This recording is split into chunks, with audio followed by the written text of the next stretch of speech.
Yo, what's up? This is Joel Duran, creator of Boxing Habit, back with another video. Alright, on this one, we're going to talk about the current headlines for David Haye. David Haye has come out saying that the UFC has reached out to him to fight UFC fighter Jimi Manuwa.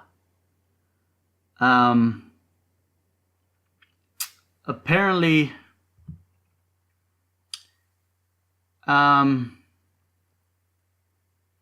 this guy is also British, Jimi Manuwa. On his last victory, he fought earlier this year. In his post-fight interview, right after the victory, he's the one that actually called out David Haye. So, apparently, I guess the UFC has listened to him, and all this is for the undercard, is being planned for the undercard for the Mcgregor and Mayweather fight. Apparently, they're trying to make the undercard with MMA fighters against boxers. So I guess the UFC listened to Jimi Manuwa, and they contacted David Haye about it. And David Haye quickly said he's on board, even though he just went through that injury. This fight's being proposed for around September, most likely. First they said June, now they're talking about September. So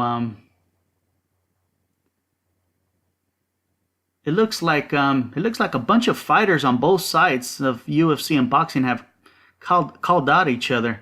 This is not the first time. In the past, there has been, even before this Mayweather-McGregor fight was talked about, we had on Roy Jones Jr. and Anderson Silva. A lot of you might remember that. Roy Jones was even going to the UFC fights when Anderson Silva would fight, or whatever. And then he broke his leg and all that, Anderson Silva, so all those talks cooled off for a while. And then he got back in there, started fighting again, and then we had Mayweather-McGregor getting more serious, so they've been pushing that even more now again. Those talks started again. Roy Jones Jr. talking about fighting him, and he's the one that started talking about the undercard of Mayweather and McGregor, so those talks went back up again. So, who knows? They might throw those fucking dinosaurs in there too, if this happens. So, and like I said, they're both British. Jimi Manuwa, he's also British. So there could be like a little British rivalry right there going on. I'm not sure if they do have any rivalry, or they're just trying to, I don't know why Jimi Manuwa called them out at the end of his last fight. So who knows if they have something going on already, since they're both British. And Jimi Manuwa, he has 17 wins in the UFC and MMA and 15 knockouts. So he's a stand-up fighter, that exchanges and doesn't none of that stuff on the ground, rolling around on the ground. So he's a stand-up fighter, So I guess that's why it would be a good idea to throw him on there. And yeah, it was pretty surprising that David Haye, he was interviewed lately and he said he was on board with it. And that's when he actually revealed that the UFC had already just recently talked to him about it. And he quickly said yeah. He was even talking about how impressed he was about Jimi Manuwa's last knockout. He probably never even saw the fucking fight, but he's just trying to make it clear that he wants to fight.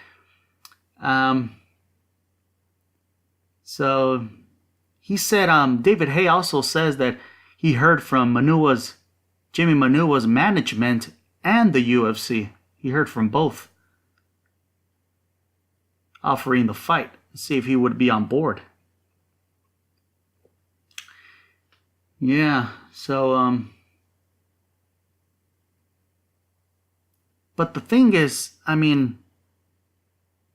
hope fucking David Haye wasn't faking that fucking injury, man. he did post pictures of that scar and everything. Well, hopefully he wasn't faking that shit and posting, fake pictures or something, because he injured himself in March. Just the beginning of last month, March.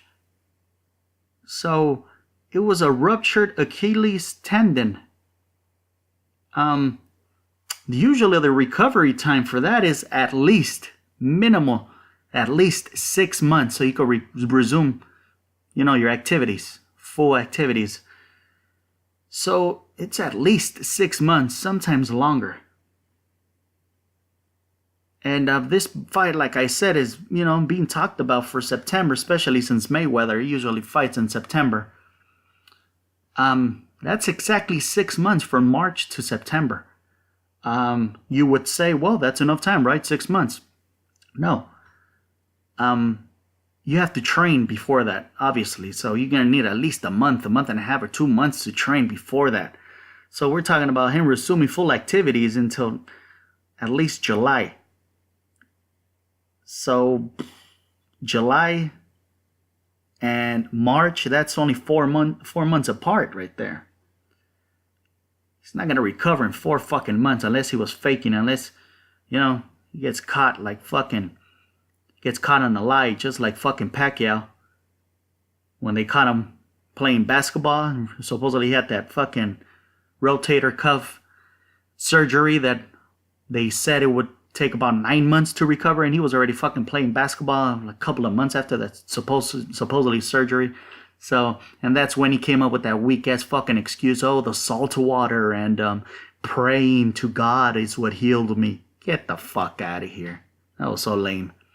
So he got caught right there at that fake shit. So I don't know about David Haye, or unless, like I'm assuming September is the date, and maybe it's not going to be done so quickly. This type of event has never happened before, so it's probably going to need more time. So, it's probably going to be until the end of the year, and yeah, of course he's going to have enough time. And, and then David Haye, I was a little suspect when I seen the fight, because, what they say about when they rupture their Achilles, mostly you see it on all the NBA players. You saw it in Kobe Bryant, fucking Shaq, and they quickly feel that pop or snap. And they feel like if somebody kicked them in the heel. Some even say that they feel like if somebody shot them in the fucking leg, man, it's like, boom, that shit just snaps and it's fucking painful and they go down. Shaq, big ass fucking Shaq, had to be carried off the court, because I'm assuming as the bigger you are, you got to put more weight on it. So, and fucking David Haye, he's a big ass fucking heavyweight, big ass upper body. So, Shaq had to be fucking carried off, man. Kobe was fucking barely putting any weight, barely limping when he went back to shoot his free throw. And can't be making any quick moves, lateral moves and all that. And fucking David Haye was still fucking bouncing around. It was obvious that there was something wrong with his fucking foot, his leg. But he was still bouncing around that fucking ring. He didn't look like a ruptured Achilles. I don't know. And I was quickly thinking, because he has that reputation of being a fucking drama queen. What he went through with that shit with the toe, with Klitschko's, like, come on, bruh. That was fucking so dramatic right there. Drama queen shit. So at first I was, having my doubts about all this. And then he started putting all those pictures and all that. I said, I let it go. I didn't even make a video about it or nothing. But now he's talking about this. He's down for this fight. And I'm getting suspect again. Because he wouldn't be ready on time if he really ruptured his Achilles. If the fight is in September, like I said. So maybe it isn't. Maybe it's by the end of the year. So whatever. So there we have it, man. That's the news right now surrounding David Haye. And he's being reached out by the UFC and the manager of Jimi, Manuwa, UFC fighter, to, for a boxing fight. So it looks like this Mcgregor Mayweather event is going to go down. And it does make sense that that's what you would do in the undercard of that. You would put a bunch of UFC fighters, MMA fighters against boxers. So this is actually sounding like it's going to get done. So everybody that's against it, sorry to let you know, but it sounds like it's going to get done. But, it's taking a while because, like I said, this type of event never been done. So here we go. It's going to take a long time, I'm assuming. So maybe that's why it won't be ready on time by September. And that's why they're contacting David Haye, because it'll probably be done until maybe the end of the year. Who knows? So there you have it, man. That's all I had to say about this. And don't forget to follow Boxing Habit and on Facebook. And don't forget to hit subscribe here on YouTube. And I'm out.